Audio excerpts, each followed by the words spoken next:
Welcome back to A Young Widow's Journey. This is episode 2, and as you can see, we are at Javier's funeral.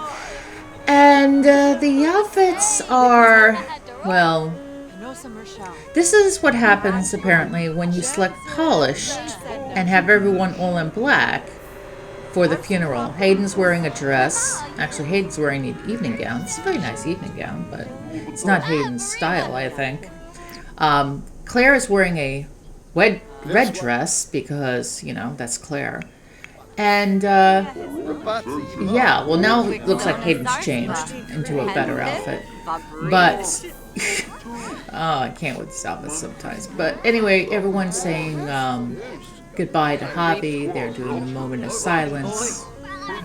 Shohei over there is giving a eulogy in honor of his great-grandfather. And Javi over there is cleaning. He comes to the funeral to clean. And Steffi looks like she's dressed like a butler. Why?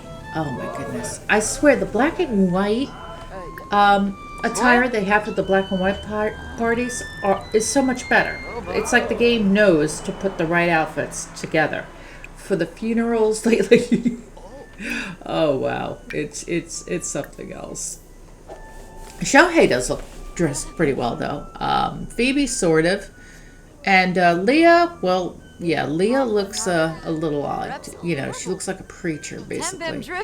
And Stephanie dressed as the butler. I'm just like, really? But I mean, funerals are not happy occasions, but if you can laugh at this one, yeah. Okay, so we've got Javi's tombstone in the casket. The whole family has gathered.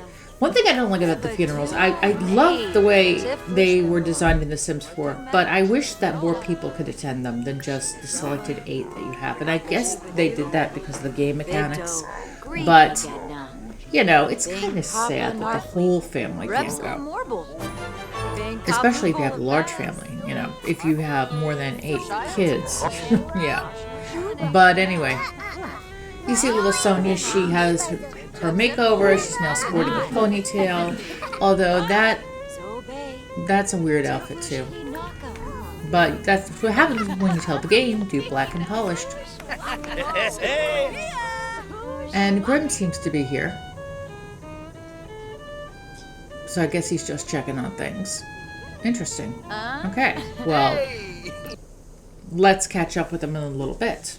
So now we have Phoebe's going to step up to the podium and give a light-hearted eulogy, but it looked like she had to go to the bathroom. So she's going to have, you know, this nice light-hearted eulogy talking about the fun times she had with her great-grandfather. Oh, sorry, her grandfather, not her great-grandfather. And how much he was a good force in her life and how much he meant to her. Because sometimes, you know, reliving fun moments at a funeral really tells people about the person who has passed. And that is what Phoebe is trying to do right now. She's trying to remember him the way he was, the way that he made people feel. And he was a good guy. And, of course, Javi is just finding this very entertaining. Sonia looks like she has to go to the bathroom. So, better go to the bathroom, Sonia. So she's going to miss part of her mother's lighthearted eulogy. But everyone is listening to Phoebe, and that's good. And they're playing some musician is playing the violin. Oh, actually, no, that's Leah's brother playing the violin. And, wow, Sonia, that was fast. Now she's listening to her mother's, going back to the bathroom? Why? Okay. I guess she really has to go. But everyone seems to be enjoying this lighthearted eulogy from Phoebe. But one thing I found weird is that the pictures wouldn't update with Javi's photo, so maybe it was a minor glitch. I'll check it out later. One tradition that this family has observed and has passed down through the generations is to always plant something on their relative's grave. Because it's the winter and it's a little too cold in Ravenwood right now, Leah is planting a rose, Poppy's favorite flower, in this little planter box. And then she's going to take it and put it to his gravesite where he will have his resting place. But as we know, he's a ghost, so he's going to be hanging around with them. So now we're going to take this planter after she fertilizes it, and we're going to place it by his grave. And that's what I'm doing right now. So we're going to drag this out to his grave, which is right where? Where is it? Did you forget where it was? No, it's not there. Yeah, exactly, right there. Okay, so we're going to place it right next to his grave, right there. And now we're going to have everybody, apparently it's bonfire over there, okay. And we're going to have everybody just come here and do a moment of silence for Hobby.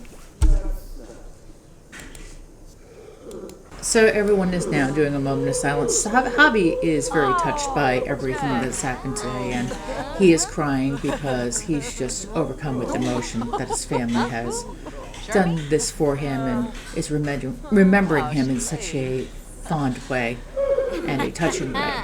So this is where he will rest now, and of course he's going to be hanging around the house as a ghost, helping people out. And of course he has his own objective, which is he wants to wait for Leah when it's her time, and then he has an idea for him and Leah when they both have passed.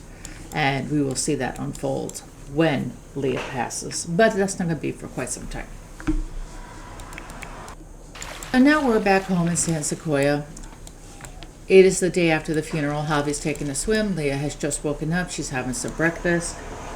And Sonia should be getting up any minute. Actually, I should say it's a few days after the funeral because it's Monday. And Sonia is headed back to school.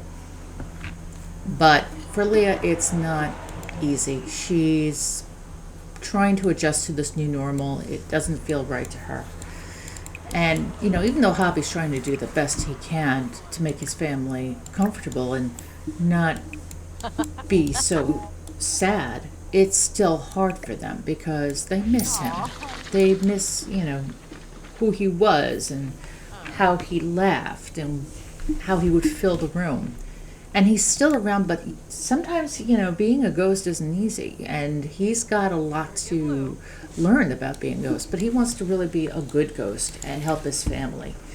So that's one of the reasons why he's decided to stick around, not just to wait for Leah, although that's one of his main motives, but to make sure his family is okay.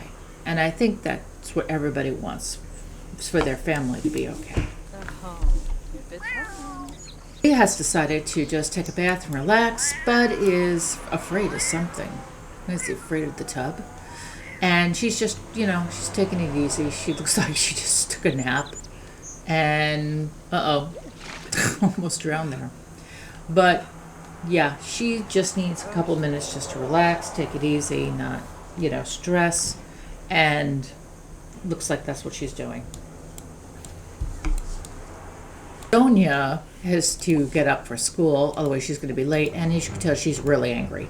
She's got the type of grief that is the anger grief. She doesn't understand why her Poppy left her. She doesn't understand why this happened to her, and she's very angry. On top of that, she's also angry about her dad not talking to her. She doesn't know why he's not talking to her, and it upsets her greatly. It's almost, she feels like, it's almost like he's decided not to be her father anymore.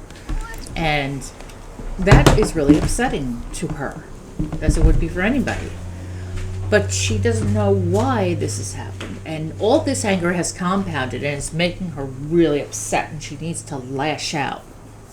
Poppy recognizes this and sees this in Sonia, and he wants to try to help her through this. What's worse is Sonia decided not to go to school today. And Phoebe is a little upset that Sonia didn't go to school. She thinks that she should get back into her rhythm, but at the same time, she knows that Sonia is going through a really hard time. And, you know, she's doing her best to make her happy. You know, Carson just tried to make her laugh a little bit. But she's still really upset. And Javi's going to come over here and just talk to her and say, you know, don't worry, it's okay. I'm still around. You may not be able to see me, but I'm here. And I love you and I care about you. And I want you to be okay. And she's saying to him, Poppy, I miss you. My life isn't the same without you. I don't know what's going on. Daddy doesn't want to talk to me anymore. Mommy seems weird. I don't know. And he's like, it's okay. Everything's going to be fine. He goes, I'm here. I'm going to watch over you. Everything's okay. So Sonia is really going through a lot. She's, you know, she's not a little kid anymore. She's about 7. So she's old enough to realize things are going on, you know, that are really weird, and she doesn't know how, you know, this will affect her. So she's kind of afraid of losing people around her. So she's developed a little fear of death because of that.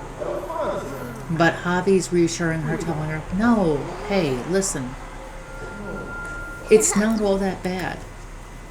And just to prove a point, he's going to say, I'm going to tell you about all the good times we've had, and it's going to be okay. You're going to be okay. Just talk to me whenever you feel like you need to, and I'm here for you. I'm always in your heart, no matter where you are. And Sonia's like, but you're not here with me, and I need you to be here. He's like, I'm always here, no matter what. Just think of me, and I'm here. And she thinks right now that she's imagining talking to him, but he's really talking to her, and she's really paying attention. So to a child's mind, this may be like an imaginary thing, but Javi is playing it up as a lesson so that he can let her know that it's okay to be sad and it's okay to be angry, but that she has people around her that love her and will take care of her. And he's really angry at Wesley for what he did, but he knows he has to help Sonia the best way he can. So Leah's coming up to talk to Phoebe and saying, hey, listen, you need to talk to your daughter. She is really upset, and skipping school today is not good. And Phoebe says, I know, you know. So now Sonia and Poppy are going to go outside, and he's going to help her learn how to ride a bike, because she's wanted to do that for a while. And Phoebe's been trying to teach her, but Sonia's not quite getting it. So Javi's going to help Sonia ride a bike. And for Sonia, this is like an imaginary friend helping her ride a bike. So she's imagining that this is her Poppy helping her, but in actuality, it is Javi helping Sonia out. So he is downstairs with her, and they are going to learn how to ride a bike together. And there's Sonia with her bike, and she's waiting. She's like, hey, come on, Poppy, I'm waiting. And Javi may even decide to possess the bike just to make her laugh. Can't she ask him to help her? But then he decides against it because he doesn't want to scare her either. So he's coming down to help her learn how to ride a bike.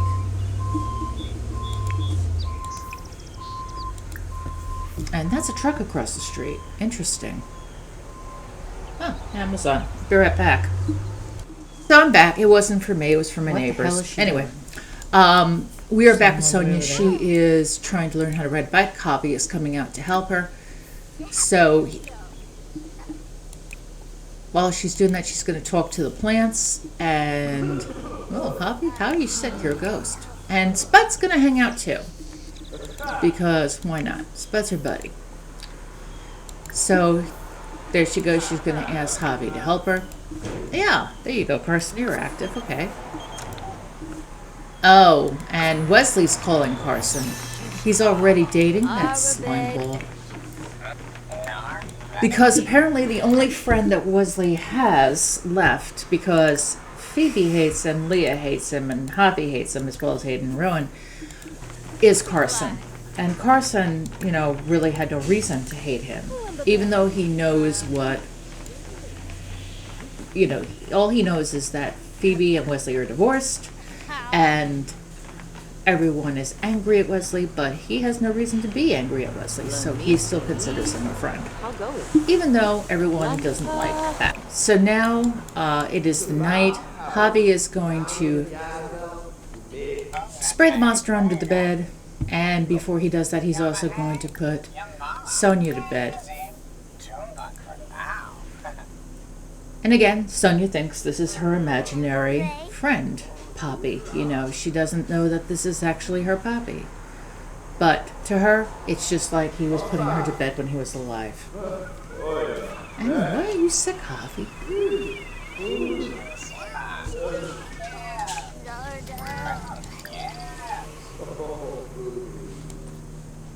And his goal is just to make sure that she gets through this anger and this sadness that she's had. So that is his goal. And so far, so good. It's working pretty well. Now, he's also passing through a person. Okay. Little bit of ghost antics there. Why not? If you're dead, enjoy the afterlife. Okay. So now he's going to go downstairs, and looks like he's going to check on Leah, make sure she's all right. Phoebe is probably on her treadmill somewhere, or she's working on a book. She will come in later, or no, actually she's out on a date. But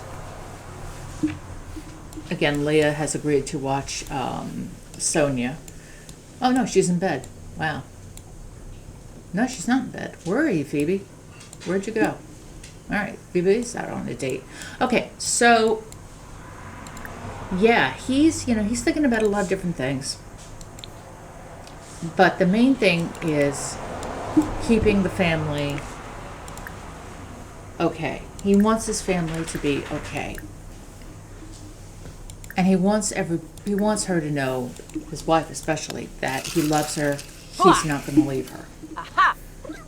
And I mean, talk about a bond like that. And in fact, what they did was they got married again to reinforce their bond. So that tells you the kind of relationship that they have together. There's one thing that Javi wants to try, and that is, yeah, you guessed it. Well, when they were alive, they always had a lot of woohoo, so it makes sense that they want to try to do ghost woohoo as well. I do love the transcendental woohoo, though. It is hysterical. What? That was fast. It must be a glitch. I hate these glitches. Ugh. After a long day, Leah has gone to bed. Javi is coming over to join her. They got a new bed because Leah felt, the old bed, she needed a change. And Javi agreed that, with her decision. Even though they loved their old bed, it was hard for her to be in that bed after he died. So now she has a new bed, which is a lot more comfortable because even though the old beds, twin bed she had was very comfortable. They were $10,000 beds. She still likes to have a full bed to sleep in. So Javi is keeping her company. He's going to, sleep beside her and let her know that he's there to comfort her. In the meantime, Phoebe is talking with Carson. They're just having a conversation. They've become pretty good friends. And Leah's goal with the servo was so that he could be a companion for everybody in the house, and it was her goal to create servo before she left this world. And now she's going to work on a new book. What are you going to name this book, Phoebe? Let's see. What shall you call this new book? The Secret of Her Husband. I don't know, Phoebe. Are you making that autobiographical? A newlywed just discovered her husband isn't who she thought he was. With a dark past newly uncovered, She fights to protect our family. Ooh, but what? No, you just want to be like that? Okay. Alright, so Phoebe's going to go work on her new book, and maybe that will be a bestseller. Who knows? But that's going to do it for this episode of A Young Widow's Journey, and I hope you enjoyed this second episode of Season 2. There's going to be a lot more things happening as we progress with the series. And the main thing I wanted to do was start off with the death of Hoppy, because I think that was a major impact for this family, and he was such a oh, that's sweet. He's cuddling with his wife. So, if you like this content, please like, share, subscribe, click the notifications bell so you never miss an episode. And if you have any comments, leave them down below. I'll be happy to answer them for you. We'd like to thank you once again for helping this little channel to grow. Every day this channel grows, it's all because of you. I thank you profusely. Big shout out to my Patreon supporters. Couldn't do this without you, especially Justin Muffin Sims. Thank you so much. Check out her content. It's awesome. Until next time, this is Jen, the GXSimmer. Have a terrific day or night. See you on the next video. Take care. Bye-bye.